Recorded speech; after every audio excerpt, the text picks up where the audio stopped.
বিসমিল্লাহির রহমানির রাহিম। সকাল থেকে দুপুর পর্যন্ত যা কিছু করলাম সেটাই আপনাদের সাথে শেয়ার করব। সবাইকে আসসালামু আলাইকুম। আমি সুরাইয়া আক্তার ব্লগ থেকে সুরাইয়া আক্তার বলছি। আশা করি সবাই ভালো আছেন। আলহামদুলিল্লাহ। এই তো সকাল, সকাল নুডলস সিদ্ধ বসিয়ে দিয়েছি গুড়িয়া রানীর জন্য। আর এখানে পেঁয়াজ ভেজে নিচ্ছি নুডলসের জন্য। গুড়িয়া রানী সকালে প্রায় নুডলস খেতে পছন্দ করে নাস্তায়। তার জন্য এই তো আজকেও বলেছে যে নুডলস খাবো, নুডলস বানাচ্ছি। আর কিছুক্ষণের মধ্যেই আমার নুডলস বানানো হয়ে যাবে। আর হয়েও গিয়েছে গুড়িয়া রানীর জন্য আরকি নাস্তা রেডি। তারপরে আমি দুপুরের জন্য আরকি রান্নার জন্য সবকিছু রেডি করে নিয়েছি। আর আমি যা কিছু রান্না করব সবকিছুই ধুয়ে পরিষ্কার করে রেডি করে নিয়েছি। আমি একলা হাতে সবকিছু করি। তাই আমার কাছে মনে হয় সবকিছু রেডি হয়ে থাকলে রান্নাটা চটজলদি হয়ে যায়।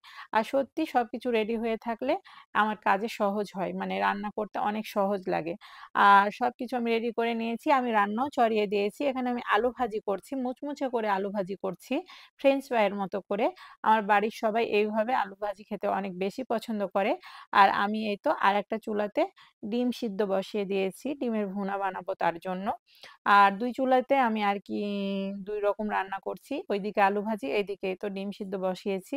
আমার আলু ভাজিটা হয়ে গেলে আমি আরকি মাংস রান্নার জন্য প্রস্তুতি নিব।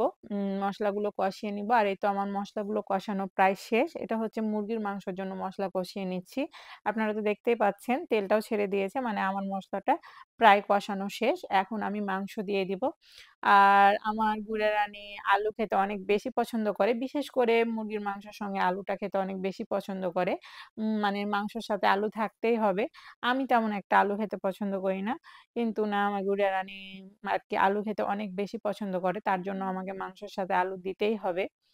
আর এখানে মুরগির মাংসটা প্রায় কিছুক্ষণ পরে আরকি হয়ে এসেছে।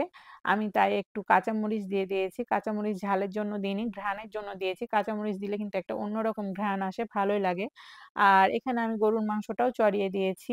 আমি কিন্তু আপনারা তো সবাই জানেন যারা আমার ভিডিও দেখেন, আমি হাতে মাখানো গরুর মাংস রান্না করতে অনেক বেশি পছন্দ করি। আর সাহেবও অনেক বেশি পছন্দ করে খেতে। তার জন্য আমি হাতে মাখিয়ে গরুর মাংস রান্না করি। আমার ২ চুলাতে ২ রকম রান্না চলছে। এইদিকে মুরগির মাংস আর ওইদিকে গরুর মাংস। মুরগির মাংসটা প্রায় হয়েই গিয়েছে। আর এই তো গরুর মাংস চলছে রান্না। আমার ডিমের ভুনাও হয়ে গিয়েছে। সেটা আরকি ভিডিও নেওয়া হয়নি। অবশ্যই আমি দুপুরের টেবিলের জন্য যখন টেবিল রেডি করব আপনাদেরকে দেখিয়ে দিব। আর এই তো আমার রান্না কিছুক্ষণের মধ্যেই হয়ে গিয়েছে। আর আমি দুপুরের জন্য খাবার টেবিলও রেডি করে নিয়েছি। আমি যা কিছু রান্না করলাম সেটা তো আপনাদের দেখালাম। তারপরেও আবারও বলে নিচ্ছি এই তো ডিমের ভুনা, আলু ভাজি, গরুর মাংস, মুরগির মাংস আলু দিয়ে রান্না করেছি। সাথে আমি লেবুও নিয়ে নিয়েছি। সবার দাওয়াত রইলো। সবাই ভালো থাকবেন, সুন্দর থাকবেন।